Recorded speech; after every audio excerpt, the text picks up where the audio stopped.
Folks, welcome to a very exciting installment of GameSpot Breaking News. The news is breaking right now. Huge reversal for Microsoft and Xbox One on their DRM policies. I'm Chris Waters, joined by Peter Brown, here to give you the update and share our thoughts. Number one, Peter Brown, Xbox One games no longer required to be connected to the internet. Yes. What's the deal?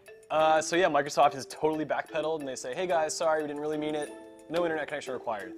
Except the first time you turn the console on if you need to activate it over the Xbox Live servers, but that is a huge about face. Then the previous needs to check in once every 24 hours. Right. That was talked about last week at E3. Not happening. You need to connect the console to the internet once for setup. Yep. Then there's a little bit of unclearness to follow. Right. Basically, you'll be able to play all offline games from then on without connecting. Later in the paragraph, it says you'll be able to play all disc-based games offline without connecting, leaving some gray area as to what downloadable games will be like. Right. Of course, downloadable, we're not just talking about arcade titles, we're talking about full retail games that you downloaded, because all Xbox One retail games will be downloadable from day one from the store. Yeah, so again, you know, this is sort of, it's hard to call it pro-consumer, it just seems natural, right? I mean, you own the game, or you own a license to play the game, so it makes perfect sense. But is pro-consumer the same as not anti-consumer? No, I think it's a little bit different. I mean, granted, they didn't explicitly say, like, yeah, you know, every game will be available online. They made the point of saying disc-based.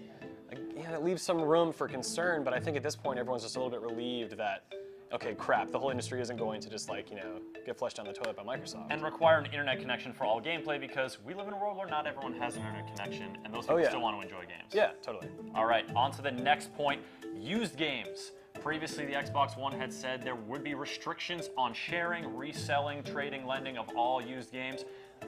That is no more.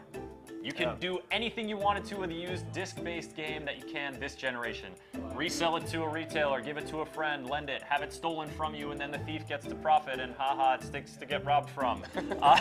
Basically, used games are all good on the Xbox One. Yeah, and, you know, it's really interesting, like, based on, you know, Sony's, their kind of, like, confidence during their conference where they were like, here's how you can borrow a game from a friend. You know, they went to all the effort to sort of, like, poke fun at Microsoft.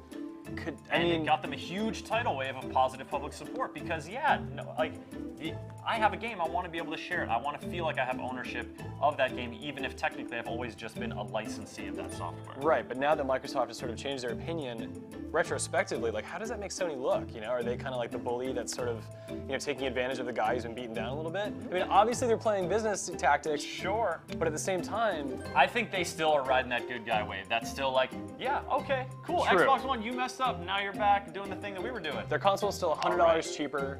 That's true. Microsoft is still requiring the Kinect, which not everyone needs or wants. That's true.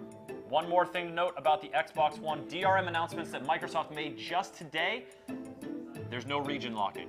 All Xbox Ones are region free. They'll work anywhere in the world, any games, any system. You'll be good to go. Yeah, the restrictions there were kind of baffling to me in the beginning. Even last generation, where they sort of started to restrict that a little bit, they still left it up to the publisher to decide.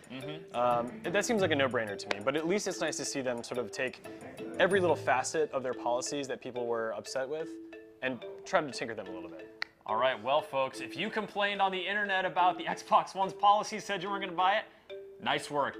Total reversal of Xbox, well, very dramatic reversal at the very least of Xbox One's policies regarding online connections, used games, and region locking. That's this GameSpot Breaking News update. For more on this story, please stay tuned to GameSpot. Subscribe to us on YouTube and follow us on Twitter. I'm Chris Waters. This is Peter Brown. Thanks for joining us.